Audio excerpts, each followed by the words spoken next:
India में एक intelligent शख्स, तो चाइना पाकिस्तान का सबसे अच्छा दोस्त माना जाता है, लेकिन रिसेंटली सुनने में यह आया है कि चाइना ने अपने $10 बिलियन इंडिया में इन्वेस्ट करने की कोशिश की है। BYD कार कंपनी है, वो चाहते हैं कि वहां पर जाकर हम कार मैन्युफैक्चरिंग करें, लेकिन इंडिया ने ये ऑफर रिजेक्ट कर दी है। 2014 में जब मोदी सरकार आई जी।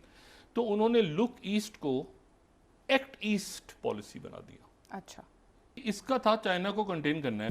बात बनती नहीं थी कि आप यूक्रेन के फॉरेन मिनिस्टर को यहाँ पे होस्ट करते और उनके साथ फिर प्रेस, अगर चले बुला ही लिया था तो प्रेस कॉन्फ्रेंस की क्या ज़रूरत थी। जब वो जर्नलिस्ट आ गया फॉरेन ऑफिस, वो कम उस प्रेस कॉन्फ्रेंस हॉल में बैठ गया, तो फिर आप उसको निकालने की। हम बेकार हैं, इसीलिए 23 दफे हमने जाके IMF को भीख मांगना पड़ा, कहा मदद करो। भाई जब 23 दफे आप जाते हैं, एक चीज को आप साबित करते हैं कि आप नहीं कर सकते, तो मेहरबानी से छोड़े। ने ये कटोरा चुना है, ये आपकी पसंद है। इसलिए कि पाकिस्तान की हर चीज बाहर से आती है, हुक्म भी बाहर से आता है, इमदाद भी बाहर से आता है। $10 बिलियन रिजेक्ट कर दिए और कहा कि आप अपना प्रोजेक्ट इंडिया में नहीं लगा सकते। क्या कहना चाहते हैं कि इंडिया अब अपनी मर्जी करता है हर चीज में, जिसको चाहे प्रोजेक्ट दे, जिससे चाहे प्रोजेक्ट कैंसिल कर देता है।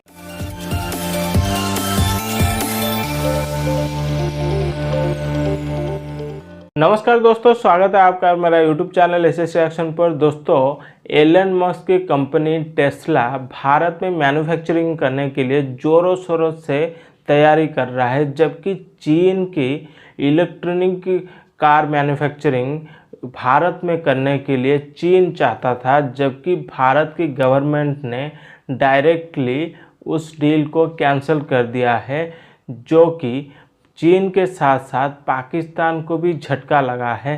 जबकि पाकिस्तान अब रशिया और यूक्रेन के वार में यूक्रेन को हथियार से मदद कर रहा है। अब रशिया ने पाकिस्तान को इसका जवाब मांगा है, जिस पर पाकिस्तान मीडिया और पाकिस्तान पब्लिक का क्या रिएक्शन है, तो चलिए देखते हैं। तो मेरा आज का सवाल ये है कि अगर हम चाइना की बात करते हैं तो चाइना ने अपने $10 बिलियन इंडिया में इन्वेस्ट करने चाहे। BYD उनकी कार कंपनी है जो टेस्ला को टक्कर देती है, लेकिन इंडिया ने $10 बिलियन रिजेक्ट कर दिए और कहा कि आप अपना प्रोजेक्ट इंडिया में नहीं लगा सकते। क्या कहना चाहते हैं कि इंडिया अब अपनी मर्जी करता है हर चीज में, जिसको चाहे प्रोजेक्ट दे, जिससे चाहे प्रोजेक्ट कैंसिल कर देता है। नहीं, वो अपनी मर्जी नहीं करता, उसके जो थे ना पास्ट ग्रजेस की बेस पर उसने रिजेक्ट किया उसको। उनकी वार थी चाइना के साथ और चाइना पाकिस्तान का बहुत क्लोज एलाई है, इस वजह से उसने सिर्फ चाइना को रिजेक्ट किया। और किसी और होता तो उसको डेफिनेटली एक्सेप्ट करता। आपने कहा कि पर्सनल ग्रजेस की वजह से चाइना ने इंडिया को रिजेक्ट कर दिया है, और बात भी बिल्कुल सही है। पिछले 2 महीने में देखा जाए अगर, तो चाइना चाहता था कि अपनी BYD इंडिया में जाकर लॉन्च करे, मैन्युफैक्चर करे वहां पर जाकर, लेकिन उसने ये कहा कि अगर मैं इंडिया में आकर यहाँ पर ये मैन्युफैक्चर करता हूँ कार, तो 40% जो शेयर है वो मेरे अपने पर्सनल होंगे, मैं आपसे ले लूंगा। यही बात इंडिया को खटकी और उसने ये जो प्रोजेक्ट है ये बिल्कुल ही खारिज कर दिया चाइना के साथ। देखिए, ये तो टेक्निकल बात है, ये उनके जो कंपनीज के अपर लोग हैं वही बता सकते हैं, ये दरमियान की बात है। लेकिन जो वो हर बिजनेस मामलात में भी अपने पर्सनल ग्रजेस और अपने ज़ाती मामलात को they keep ahead other than anything. तो I say that they have rejected their order basically on this reason that they have past enemies with that country. आपने कहा कि चाइना जो से पाकिस्तान का अलाय है, एंड देखा जाए तो फिर तो चाइना को जो अपनी ये इंडस्ट्री है $10 बिलियन की पाकिस्तान में लगानी चाहिए। पाकिस्तान पहले ही अब इट्स बीन वैनिश्ड। इसके जो पॉलिटिशियंस इतने करप्ट साबित हो चुके हैं, और who will trust us in this situation? Nobody, I think. जब हमें कोई ट्रस्ट ही नहीं करता है, हमारी जो चाइना के साथ एक मोबाइल कंपनी थी टेक्नो की, वो भी यहाँ से जा चुकी है क्योंकि हम उसको रॉ मटेरियल नहीं प्रोवाइड कर पा रहे थे। बाकी भी हमारी लोकल इंडस्ट्रीज यहाँ पे शट डाउन हो चुकी हैं क्योंकि हमारे पास प्रॉपर रॉ मटेरियल्स अवेलेबल नहीं। जी दोस्तों, हमारा भी कोई हाल नहीं है, कैसे कैसे काम हम करते हैं।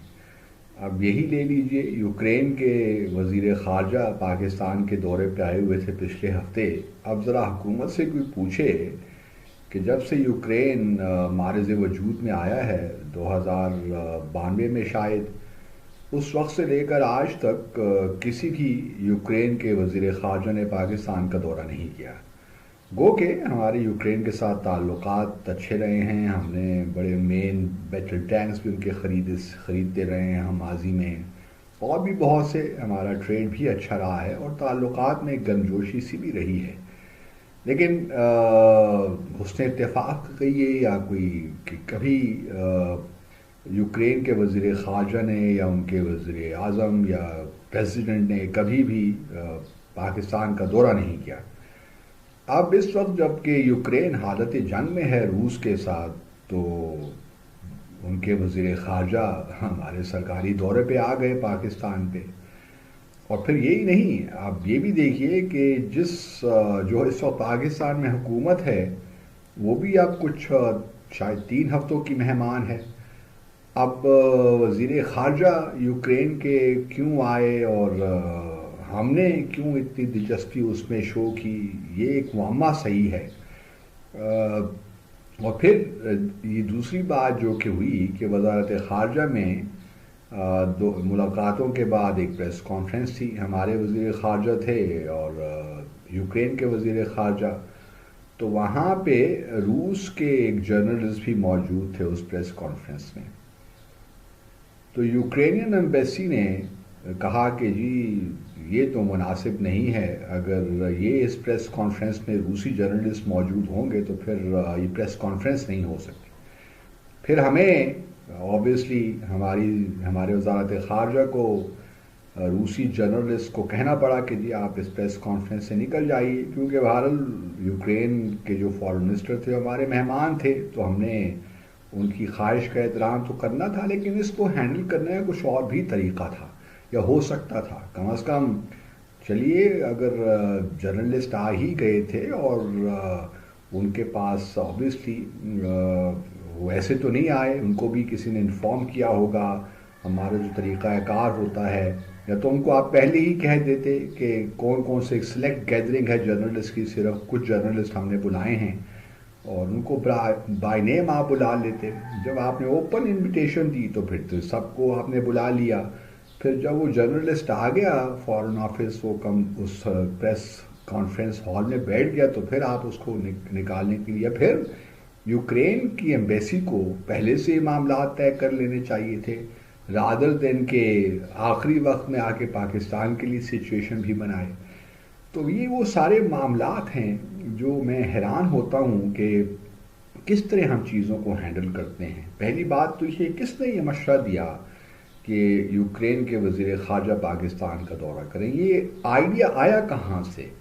जहाँ तक मेरी मालूमात हैं, ये आइडिया आया तो है अमेरिका की जानिब से।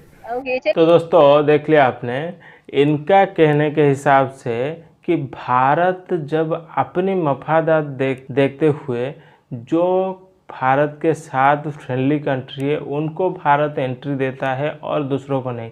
सबसे पहली बात यह है कि चीन का जो रवैया है भारत के साथ, ये भारत को और भारत के गवर्नमेंट को अच्छी तरह से पता है। तो चीन की कंपनी को कैंसिल करना ये भारत के लिए अच्छा स्टेप है। और रही बात जबकि पाकिस्तान की, पाकिस्तान हमेशा तो गलत रूट में ही जाता है। जबकि देखिए अब यूक्रेन की मदद करते करते ये रसिया का दुश्मन बन गया है, तो आगे रसिया इनके साथ क्या करेगा वो हमें देखना है। और इनका जो बदतरीन हालत है, इनकी जो गवर्नमेंट है, इनको कुछ समझ में नहीं आ रहा है। तो दोस्तों आपको इस वीडियो पर क्या राय है कमेंट करके ज़रूर बताइए। अगर वीडियो पसंद आया हो तो वीडियो को लाइक करें, चैनल को सब्सक्राइब करें, ताकि ऐसे इन्फॉर्मेटिव वीडियो मैं आप लोगों के लिए और भी लाता रहूँ। तो चले दोस्तों, फिर मिलते हैं नेक्स्ट वीडियो पे, तब तक के लिए जय हिंद, वंदे मातरम, जय श्री राम।